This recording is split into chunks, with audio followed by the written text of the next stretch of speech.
Welcome to the I Suck at Writing show. This is a long time coming. Thank you to everybody coming from Twitter, YouTube, Reddit, r/writing, r/screenwriting, anybody who would be boring enough to watch a writing show on YouTube.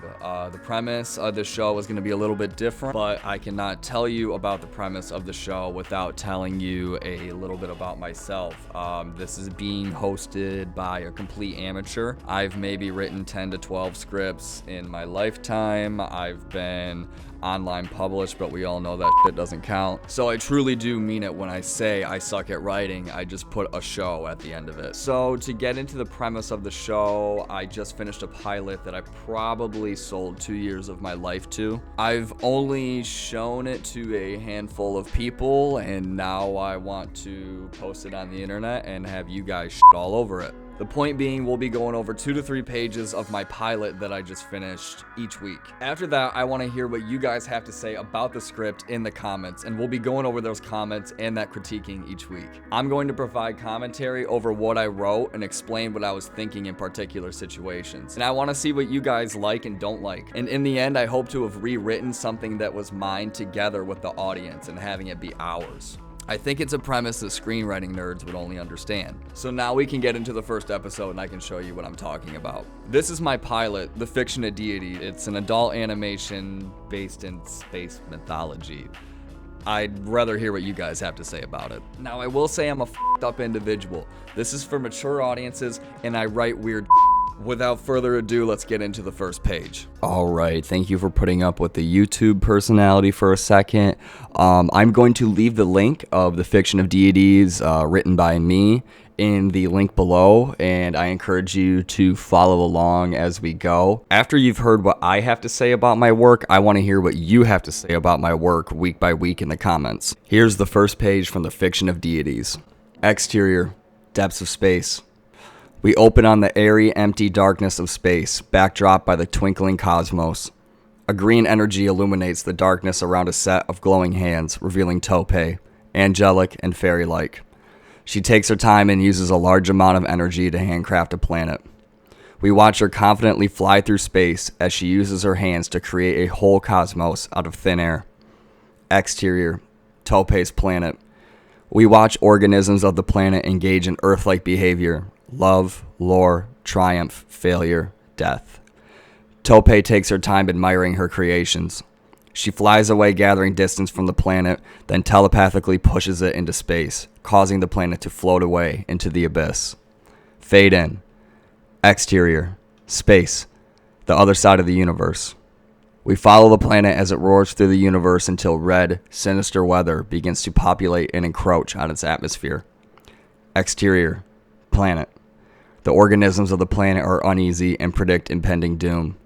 Plague, famine, and murder spreads to the people and ecosystems. Karma, charming spawn of Satan, flies around taking in the destruction and chaos of the planet. So we begin the page on a very light note and we end the page on a very dark note. So we open on the airy, empty darkness of space. I imagine the space of space, and in this vast loneliness, all of a sudden a green energy illuminates the darkness, and it's a glowing set of hands from our first character revealed, Topay. And then we're introduced to the aspect that she's powerful. She handcrafts a planet right in front of our eyes, and not to mention she can fly through space and begins crafting a whole cosmos of planets out of thin air. So to see what we're really dealing with, we get a little bit closer to one of Topay's creations, and we see organisms just like you and me. But they're not exactly humans. This is a sci-fi pilot. I would imagine that they're very humanoid, that they're just like you and me, but they got different colors and shapes to them. And they behave just like us. They have love, backstories, failure, death, triumph. They probably murder their own brother and cheat on their spouse just like any other human. So after all this work and all this creation and artistic expression we see from a very pleasing character, she takes her work and telepathically pushes it into space. And I wanted to add this piece of action in there to attest to how powerful Tope is. It's not like she's a one and done planet creator. She created a whole cosmos. This is something that she can do regular and daily, and that's why I lean towards more of a mythology tag than a science fiction tag, because a lot of the characters in this pilot are very powerful and express their powers frequently throughout the show. Another reason that it leans more biblical and mythological is the powers that are demonstrated by the characters are powers that relate to the fabrics of the universe. So, for example, we just saw Tope create life and planets. And we can talk about right now how she's not the only individual in the script with powers, as we follow the planet that she so nonchalantly pushed away into the abyss of the universe, not caring what happens to it, not caring where it goes. It is on its own to go live its own life now. That planet is all of a sudden engulfed in red, sinister weather that begins to populate and encroach on the planet's atmosphere. So now, coming from a very light and benevolent tone, it starts to turn and get red and darker and more sinister. We get the impression that the duality of good and evil is coming to fruition, and that we might not see something good happen to this planet that we just saw created. And we come back close in on the planet where the organisms are uneasy and predict impending doom. This is no different than humans staring at a hurricane coming towards them on a coast, or seeing the atmosphere of a great flood or a volcanic eruption coming. And the planet is immediately engulfed in this dark energy, a complete moral opposite of Tope, who we just saw on the previous page, flies around taking in the destruction and chaos of the planet. So instead of Tope flying around and taking in the creation that she made, Karma flies around and admires what she's destroyed of that creation. Since so much of the pilot and potential series revolves around Karma and Tope, I wanted them on the first pages, and I wanted their characters described on the first pages. I did not want to waste a whole lot of time with character development throughout the middle and throughout the end that I had on previous drafts, where we're just waiting and there's a lot of B-roll. I want people hooked, and this was a way to hook people in the beginning and introduce the characters at the same time by demonstrating both of their evil and destructive behaviors. So now we can get to the reading of page 2, which is essentially scene number 2. Exterior, Alvis's corporate office building. A peaceful sunset drapes behind the colossal structure that houses the office. Interior, Alvis's corporate office, main office. Cubicles are filled with dress-coded office workers racing away at their respected jobs, researching the whereabouts of Karma and Vespa.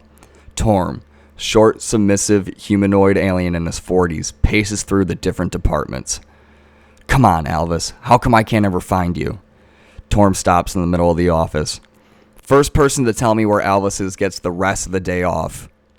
Everyone stands up from their desk, faces the same direction, and points towards a hall that leads to the gym. He's in the gym. Thank you. Not all of you get the day off. You do, though. Torb signals at a worker in her 30s who points at herself for reassurance, then quickly goes back to her duties. This confuses Torm. He walks up to her. Yeah, you. I said you're good to go. Enjoy the rest of your day. She doesn't break stride or glance from her work. Can I stay, please? Alva said if he sees me not working again, he'd set me on fire in front of everybody to prove a point. Interesting. You're not the first employee he's threatened with occupational sacrifice this week. Something must be up. So we start in on a really big change of pace. We come from destruction and outer space from the last scene, and then we come on down to a very surreal, sci-fi, gigantic corporate office. I put 10 million square feet in the description, but kind of a rough estimate so people just understand the sheer size of the building that people are operating in.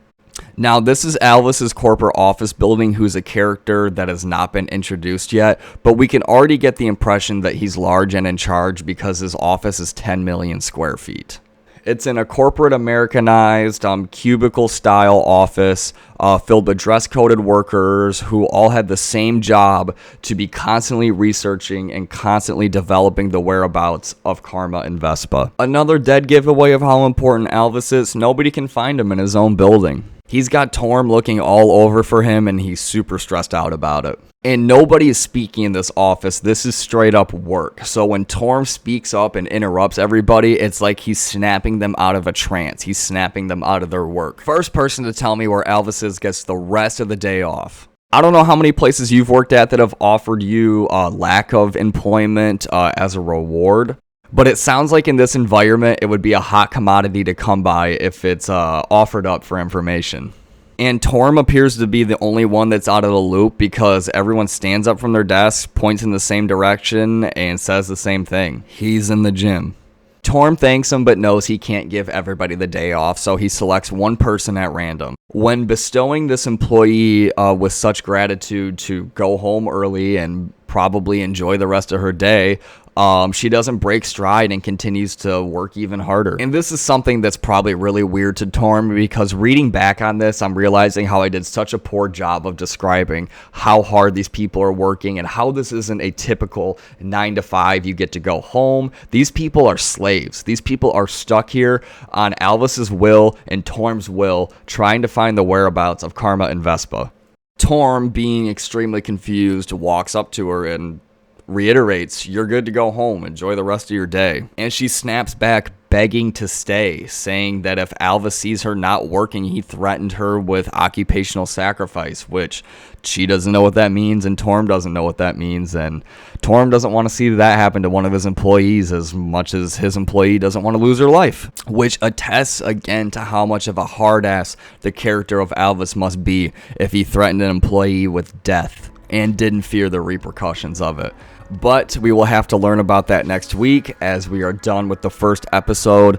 Thank you so much for putting up with the production. Thank you so much for listening. Thank you so much for giving me the time of day.